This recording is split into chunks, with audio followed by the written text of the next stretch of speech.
Hello दोस्तों, आप सबका इस फिजिक्स एजुकेशन हब में हार्दिक स्वागत है। और आज मैं विशेष जो हमारी 10th क्लास की जो केमिस्ट्री है, केमिस्ट्री के जो 4 चैप्टर हैं उनसे संबंधित जो भी इम्पोर्टेंट क्वेश्चन बनते हैं उनकी मैं चर्चा करूंगा। और पढ़ना आपको है, लेकिन मैं आपको बताऊंगा कि किस प्रकार से आपको उस पर गहन अध्ययन करना है ताकि आप अच्छे परसेंट बना सको। जो फेल होने वाले विद्यार्थी हैं वो भी अच्छे परसेंट बना सकते हैं। तो देखो, सबसे पहले हमारे पास केमिस्ट्री के 4 चैप्टर हैं। 10th क्लास की बात कर रहा हूँ, 4 चैप्टर है। पहला है हमारा रासायनिक अभिक्रिया एवं समीकरण से संबंधित। दूसरा है हमारा जो चैप्टर है अम्ल क्षारक लवण से संबंधित। तीसरा है धातु और अधातु से संबंधित। और चौथा है आपका कार्बन एवं उसके यौगिक से संबंधित। अब जैसे कि पहला चैप्टर है रासायनिक अभिक्रिया एवं समीकरण। अब इसमें ऐसे क्या क्वेश्चन बन सकते हैं जिससे हम मतलब एक कम समय के अंदर अच्छे परसेंट बना सकते हैं। तो देखो, इधर देखिए आप, जैसे कि पहला चैप्टर है, इसमें से मैं बात कर रहा हूँ रासायनिक अभिक्रिया एवं समीकरण से संबंधित। तो आप लोग क्या कीजिए कि जैसे कि एनसीईआरटी की बुक है, उसमें आप जितने भी रिएक्शन है उनको असंतुलित समीकरण को संतुलित करना सीखें। अब इनमें सबसे जैसे कि इंपॉर्टेंट बनती है तो आपका जो अभ्यास का क्वेश्चन है, अभ्यास के क्वेश्चन में 4 जो आपको दी हुई है लास्ट के अंदर, जो असंतुलित समीकरण को संतुलित करो, क्योंकि बोर्ड वाला अधिकतर वही क्वेश्चन देता है। तो पहला क्वेश्चन आपको आना चाहिए इस चैप्टर से कि असंतुलित समीकरण को संतुलित कीजिए। ये चीज आपको आनी चाहिए। पहला ही क्वेश्चन आपको आना चाहिए, असंतुलित समीकरण को संतुलित कीजिए। ये चीज आपको आनी चाहिए, संतुलित कीजिए। ये पहला ही क्वेश्चन आपको पहले ही चैप्टर से ये क्वेश्चन आपको आना चाहिए। इसके बाद में जैसे कि अभिक्रियाओं के बारे में क्वेश्चन पूछा जाता है, तो अभिक्रियाओं के अंदर वो क्या क्या पूछा जा सकता है, जैसे कि डेफिनेशन पूछा जा सकता है। उसके बाद में उसी डेफिनेशन में से एग्जाम्पल्स पूछे जा सकते हैं। अब जैसे कि संयोजन अभिक्रिया है, मैं एक आपको एग्जाम्पल लेके बताता हूँ किस प्रकार से पूछेगा वो। संयोजन अभिक्रिया है तो मैं उसके लिए बोलूंगा कि दो या दो से अधिक अभिकारक मिलकर एकल उत्पाद का निर्माण करते हैं, उसे संयोजन अभिक्रिया कहते हैं। ये चीज आपने डेफिनेशन के अंदर याद कर ली। इसके बाद में आपको एग्जाम्पल आने चाहिए, जैसे कि हमारे पास कोयले का दहन ले सकते हैं, तो C+O2 तो CO2। इस प्रकार से एक 2 नंबर का क्वेश्चन ये पूछा जा सकता है। अगर वो जैसे कि एग्जामिनर और भी तगड़ा वाला क्वेश्चन बनाए तो सीधा दे सकता है कि कोयले का दहन एक रासायनिक अभिक्रिया का उदाहरण है, तो आपको बताना है संयोजन अभिक्रिया का उदाहरण है। ऐसे भी वो दे सकता है। तो चाहिए तो देखो, संयोजन से ये हो गए। वियोजन की बात कर ले तो आपके 3 प्रकार की वियोजन अभिक्रिया के बारे में बताया हुआ है। चाहे तो तापन देख लो, चाहे आपके दूसरा उष्मा देख लो, एक चाहे एक प्रकाश वाला देख लो, तीनों की तीनों। तो अब यहाँ पे एक इंपॉर्टेंट वियोजन अभिक्रिया के अंदर जो उदाहरण बनता है वो बनता है आपके श्याम श्वेत फोटोग्राफी का। इंपॉर्टेंट क्वेश्चन बनता है किस विलियन का उपयोग किया जाता है, तो AgBr का किया जाता है। ये यहाँ से इंपॉर्टेंट क्वेश्चन पुटअप होता है। इसी प्रकार से शोषण एक रासायनिक अभिक्रिया का उदाहरण है। इंपॉर्टेंट क्वेश्चन बनता है इससे पहले चैप्टर से, शोषण एक रासायनिक अभिक्रिया का उदाहरण है। इसके बाद में उष्मा सेपी रासायनिक अभिक्रिया किससे कहते हैं, और इसके 3 उदाहरण, तीनों याद कर लो। एक तो जैसे कि शोषण एक उष्मा सेपी रासायनिक अभिक्रिया का उदाहरण है, साग सब्जियों का कंपोस्ट विघटन खाद के अंदर निर्माण। और तीसरा आपके हो गया कि प्राकृतिक गैस का देन, CH4 प्राकृतिक गैस मेथेन होगी प्लस O2 तो CO2 H2 और ऊर्जा का निर्माण हो जाएगा। यानी उत्पाद के निर्माण के साथ साथ उष्मा उत्पन्न होती है, उसे कहा जाता है उष्मा सेपी। उष्मा शोषी भी आपको आना चाहिए, उष्मा का जो अवशोषण हो रहा है वही वियोजन अभिक्रिया वाले इसमें उदाहरण लिखने हैं। इसके बाद में उष्मा सेपी है, उष्मा शोषी हो गया, अपचयन है, उपचयन है, रेडॉक्स है, संसरण और विकृत गंधिता। संसरण और विकृत गंधिता का भी एक क्वेश्चन यहाँ से पुटअप होता है कि चिप्स के थैली के अंदर कौन सी गैस भरी हुई होती है, तो नाइट्रोजन। क्यों भरी हुई होती है उसका आपको कारण आना चाहिए। उसके बाद में लोहे के ऊपर पेंट क्यों किया जाता है, संसारण से बचाने के लिए। संसारण किससे कहते हैं ये भी आपको आना चाहिए। तो इसके ये जो आपके पहले चैप्टर के जो छोटे बड़े क्वेश्चन थे उनकी मैं चर्चा कर चुका हूँ, तो आपको ये चीजें आनी चाहिए। देखो, अब इसके बाद में अम्ल क्षारक लवण की मैं बात करूं तो अम्ल क्षारक लवण के बारे में सबसे पहले आपको भौतिक गुण, नॉर्मल गुण मतलब अम्ल स्वाद में कैसा होता है, और कौन से लिटमस पत्र को कौन से लिटमस पत्र में चेंज करता है, ये नॉर्मल क्वेश्चन हो गए इनको गुण। इसके बाद में आपको रासायनिक गुणों के बारे में ध्यान होना चाहिए कि भाई अम्ल है वो किसके साथ अभिक्रिया करके कौन से उत्पाद का निर्माण करता है, रासायनिक गुणधर्म याद कर लो।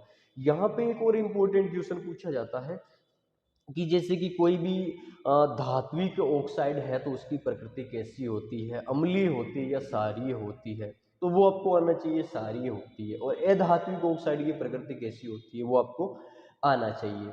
इसके बाद में जैसे कि कोई भी अम्ल है तो वो अगर धातु कार्बोनेट के साथ अभिक्रिया करता है तो कौन से उत्पाद का निर्माण करता है, या धातु हाइड्रोकार्बोनेट के साथ अभिक्रिया करके कौन से उत्पाद का निर्माण करता है। यहाँ से अगर छोटा से छोटा क्वेश्चन बने तो ये बन सकता है कि उदासीनीकरण अभिक्रिया किससे कहते हैं, तो अम्ल और क्षारक अभिक्रिया करके लवण और जल का निर्माण करते हैं उसे कहते हैं उदासीनीकरण अभिक्रिया। इसके बाद में और यहाँ से छोटे बड़े क्वेश्चन ये पुटअप हो सकते हैं कि जैसे कि अम्ल है वो आपके जलीय विलयन में H+ आयन देता है, तो साथ ही ये बताओ कि जैसे कि ये आपके ग्लूकोज है, एल्कोहल है, ये भी इनमें भी जैसे कि हाइड्रोजन तो होता ही है लेकिन ये विद्युत का आपके चालन नहीं करते हैं, तो इसका क्या कारण है, क्योंकि उसमें H+ आयन उपस्थित नहीं होते हैं। तो इस प्रकार से आपको ये भी क्वेश्चन पुटअप हो सकते हैं।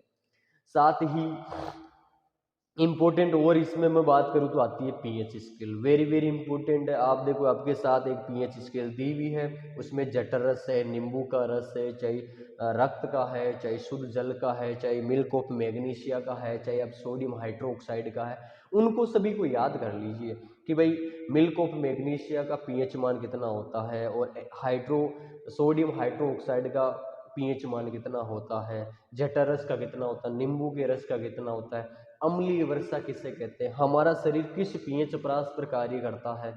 साथ ही जैसे कि हमारे पाचन से संबंधित बताया गया है कि हमारा जो उदर है वो हाइड्रोक्लोरिक अम्ल उत्पन्न करता है और अपच की स्थिति में अधिक मात्रा में हाइड्रोक्लोरिक अम्ल उत्पन्न करता है, जिसकी वजह से हमारे पेट में जलन और दर्द का अनुभव होता है। उस पेट में जलन और दर्द को कम करने के लिए हम एंटासिड जैसे सहारकों का उपयोग करते हैं। एक वो दंत शेक के बारे में बताया हुआ है, इनेमल के बारे में, जो कैल्शियम हाइड्रोक्सी एपेटाइट का बना हुआ होता है। और हमारे मुंह का पीएच मान भी बताया हुआ है किससे कितने से कम होने पर क्या होता है।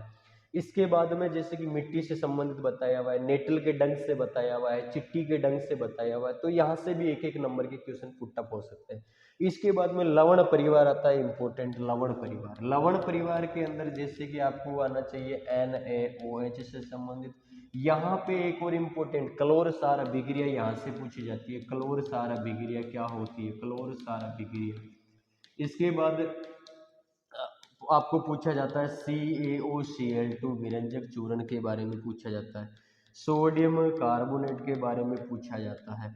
अब देखो इनके बारे में क्या पूछा जाता है ये भी मैं बताऊंगा, NaHCO3 और एक हो गया आपके CaSO4 हाफ H2O।